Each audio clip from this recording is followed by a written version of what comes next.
Hey everyone, we are working to hit 1,000 subscribers and I need your help to get there.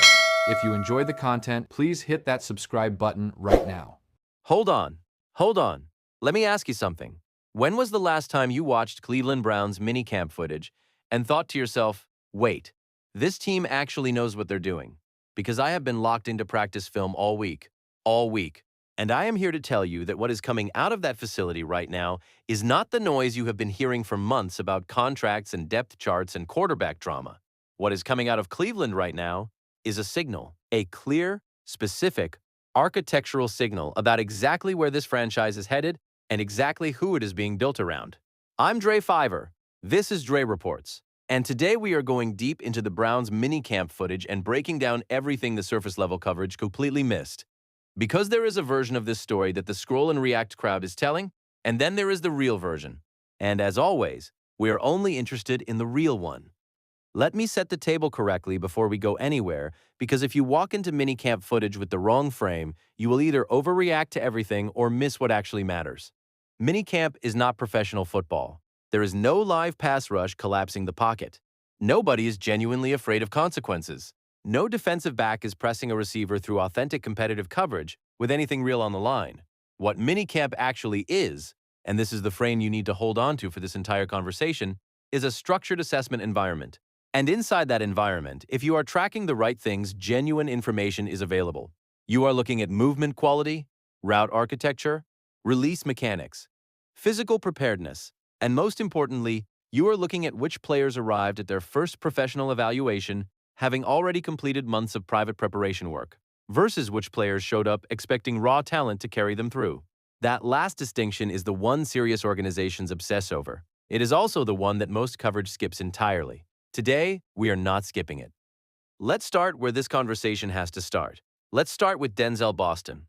And I'm giving this more than a passing sentence because it deserves a real room and a real breakdown. The physical profile hits you the moment he lines up. Long, large. He fills the outside receiver position in a way that Cleveland has genuinely not had for years.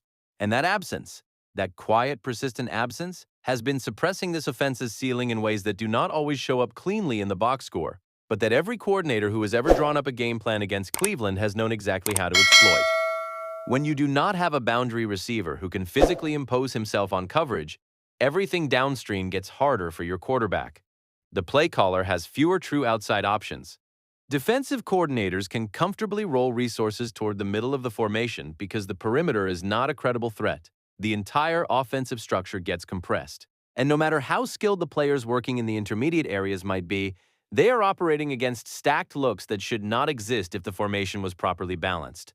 Boston, at first glance, changes that equation completely. And the Josh Gordon comparison that went viral within hours of the first clip surfacing, it exists for a reason. It is not media hype manufactured from nothing. It is a structural observation rooted in legitimate accounting. Gordon at his peak was a boundary weapon who could physically erase a defensive back's positioning and become a genuine coverage-pulling red zone presence. Boston's physical profile addresses the same void. That is accurate. That is worth saying clearly. Now I want to be careful about how far that comparison actually stretches, because analytical honesty demands it. At his absolute peak, Gordon was approaching generational territory at that position. No new player should walk into an NFL facility and be immediately measured against that specific standard. It is not fair, and it is not honest. But the comparison exists for a structural reason, and that structural reason is real. In this specific receiving room, on this specific roster, Boston's physical profile addresses a genuine and enduring void. That is not wishful thinking. That is accurate accounting. And the accounting matters because it tells you something important about why Cleveland made this particular acquisition in this particular offseason. But here is where I need you to stay with me, because the physical profile is not the real story. The real story is what the early practice sessions revealed about Boston's technical foundation, and it is the part that most coverage condenses into one sentence when it deserves an entirely different conversation. In those drills, Boston was not winning on size alone. That is the first thing that needs to be established clearly.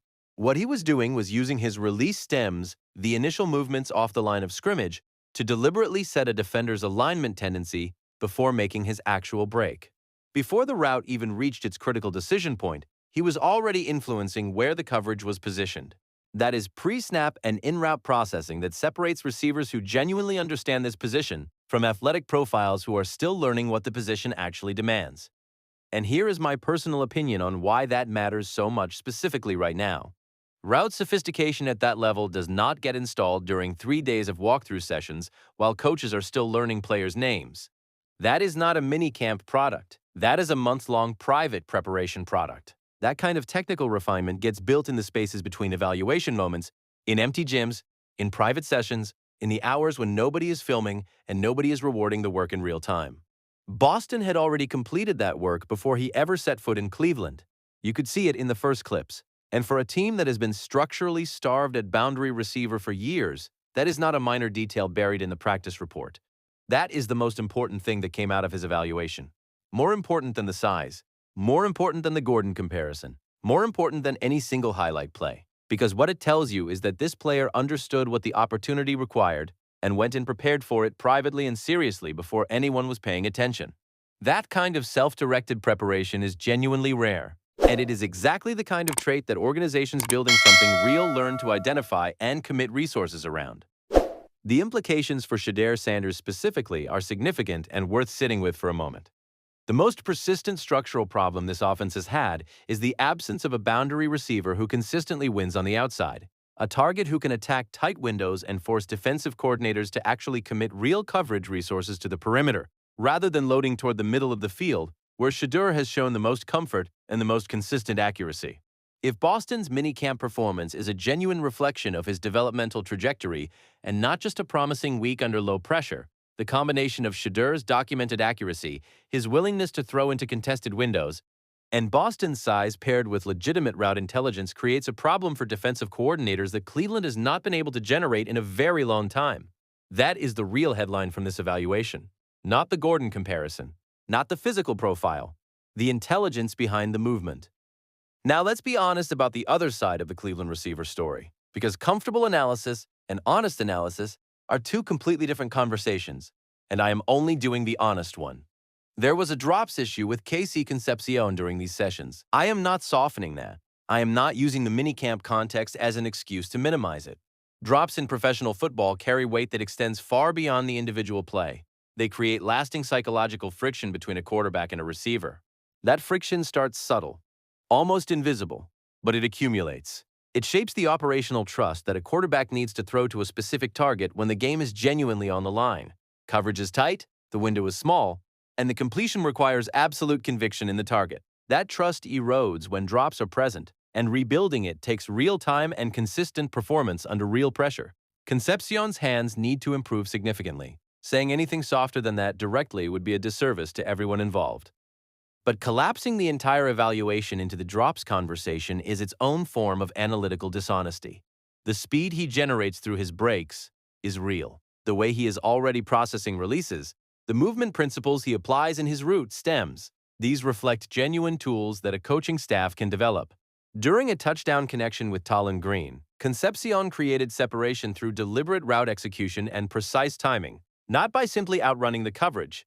That distinction carries enormous weight in terms of projecting a player's professional ceiling. When a receiver gets open because the route concept worked exactly as designed, that tells you his football intelligence is already developing meaningfully. When a receiver gets open because he was physically faster than the coverage, that just tells you he can run. One is a foundation you build a career on. The other has a ceiling that physical development can close overnight. Concepcion demonstrated that his feet are already doing things that give the coaching staff real material to work with. The ball tracking and hands need to reach the same level as everything else his lower body is already doing. That is the task in front of him. But unlike a situation where the drops are sitting on top of nothing, the work here is being built on top of a legitimate technical foundation that merits serious investment and patience.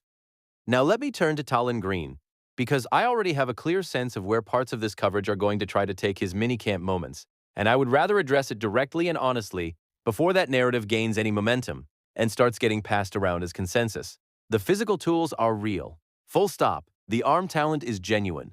The mobility adds a dimension that conventional pocket passers simply cannot provide. That excitement deserves full credit without any qualifications attached to it. Those attributes exist, they are legitimate. They matter. But intellectual honesty requires holding two things simultaneously. The mechanical release length needs significant improvement before it can reliably withstand professional pass rush pressure. In a no-contact helmets and shorts minicamp environment, mechanical inefficiencies that cost fractions of a second are already visible on tape. In a real NFL game, those same inefficiencies are not overlooked. They are cataloged. Defensive coordinators whose entire professional responsibility is to find and exploit precisely those kinds of vulnerabilities will map them, game plan against them, and attack them systematically the moment the pads come on and the pressure becomes real. A tight end was overthrown. In a separate sequence, a throw sailed past its intended target. These are not surprises. They are not alarming at this stage. They are exactly where a sixth-round developmental quarterback is supposed to be when his professional career is just beginning. Green was selected in the 6th round. The ceiling attached to his physical gifts is real and worth monitoring over an extended development timeline. The current floor is precisely what it should be for a player at this exact point in his career. And I want to be completely transparent about something here, because this particular pattern has followed the Cleveland quarterback situation for months, and I am exhausted watching it operate in real time. The conversation about who starts at quarterback for the Cleveland Browns does not reopen because a 6th-round developmental prospect had an encouraging throw during a no-contact walkthrough. Not in any direction, not even slightly. The moment anyone uses Green's first minicamp appearances to construct a narrative about competitive uncertainty at the starting position, suggesting that Shedeur's organizational standing is somehow being genuinely challenged by a 6th-round player still converting raw gifts into consistent professional execution. That is the moment the coverage has stopped being about football and started being about generating engagement through manufactured drama. Cleveland is building around Shedeur Sanders. Every major resource decision made since this offseason began is rooted in that conclusion. Not one component of that architecture is altered by a single promising throw in a controlled minicamp setting. Let me pull back now and look at the larger picture, because it is the most important signal coming out of Cleveland right now, and it has a persistent tendency to get buried underneath individual player evaluations. What is being constructed in that facility is not a generic roster being assembled with generic depth chart logic. Every player added this offseason, every draft pick, every dollar committed, all of it connects back to the same fundamental understanding of what this offense is designed to accomplish and what Shedeur Sanders is specifically built to do well.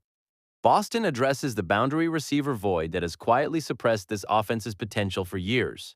He gives the formation a perimeter threat that demands real coverage attention, which directly creates operating space in the intermediate areas of the field, where Shedeur has demonstrated the clearest comfort and the most consistent accuracy.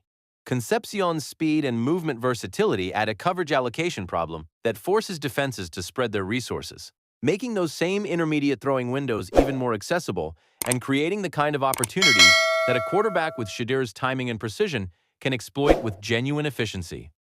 The offensive line investment, somewhere in the range of $100 million, directed toward constructing a legitimate protective framework, is a franchise-level commitment to safeguard a quarterback who spent his entire rookie season playing behind one of the worst offensive lines in his conference.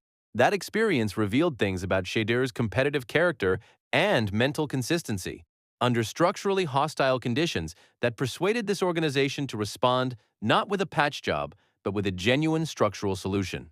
Spencer Fano and the surrounding additions represent an organizational statement that what happened during his rookie season will not happen again. The receiver acquisitions, the coaching infrastructure built around a head coach with full organizational authority and zero emotional attachment to any previous regime's decisions, every piece of this puzzle is connected. These are not generic gap fills scattered across a generic depth chart. They are deliberate, targeted investments in a specific offensive strategy built around a quarterback whose particular skill set those investments are designed to maximize. And the culture being actively shaped inside that facility may be the most genuinely encouraging element of everything coming out of Cleveland right now. One thing gets revealed with remarkable clarity during the first few days of rookie minicamp, and it has nothing to do with highlight plays or box score numbers. What gets revealed is who completed the preparatory work before the evaluation started, and who showed up expecting to figure it out in real time while the evaluation was already underway. Boston's route intelligence on day one of a professional evaluation does not exist because he happened to feel confident getting off a plane in Cleveland. It exists because before this minicamp, before any cameras were present, before any coaches were watching, he was working alone in empty spaces for months, driven entirely by his own understanding of what this opportunity demanded and what it would cost him to arrive unprepared. The same story runs underneath Concepcion's movement sophistication. Before their first professional evaluations, these players treated the entire offseason as preparation time, not downtime. They saw the opportunity for what it was and responded accordingly. Anyone who has spent real time around football organizations knows the difference between those two groups immediately. The players who came prepared and the players who came hoping instinct would carry them. That distinction matters enormously to organizations genuinely constructing something, because the players who show up with their work already completed are the players who compete for actual roster spots. The players competing for the 45th through 53rd spots on this roster are committed enough to those spots that they arrived on the first day of minicamp already polished. Every practice session creates genuine evaluation pressure at every position on the depth chart. And that matters because a team with a strong starting lineup perched on top of a structurally vulnerable depth chart is completely different from a team that is genuinely dangerous. Over a 17-game professional season, when everything gets difficult and injuries and adversity stack up, the quality of the players at the back end of the roster determines whether a team's competitive culture holds or collapses. Cleveland is consciously building that depth, and doing it with players who demonstrated on day one that they understand what professional preparation actually requires. Pull all the way back and look at the complete arc of what is being assembled around Shedeur across this entire offseason. This minicamp is not a new development in isolation. It is confirmation of something that has been steadily gaining traction since the final whistle of last season. Every major organizational decision since December has added another layer to the same structural narrative. The offensive line investment is a franchise-level statement about protecting a quarterback who displayed the specific traits of competitive character and mental consistency under conditions structurally designed to undermine him. Traits that persuade organizations to commit their futures. The receiver additions are designed to give him authentic weapons with genuine route sophistication. Players who can actually create throwing windows instead of forcing him to manufacture completions through contested coverage on execution and willpower alone. The coaching infrastructure was built with no loyalty to previous regime decisions, which means every structural choice is being made based on what the actual competitive evidence supports. And now, a rookie class that already completed its preparation work is competing for jobs inside a facility where everyone understands that nothing will be handed to anyone regardless of draft position, pedigree, or previous reputation. This is what building around a franchise quarterback actually looks like from the inside, not just the high-profile signings that drive press conference energy for a few news cycles. Not the manufactured optimism that gets attached to every new face simply because the organization invested money to bring them in, but the methodical, repetitive work of creating genuine competitive depth at every position. Building a team where the players competing for the last spots on the roster are serious enough about earning those spots that they show up ready on day one. Cleveland is laying the foundation for a team with real competitive aspirations, not a group managing another year of transition. Not a franchise quietly enduring another rebuild while waiting for something better to eventually surface.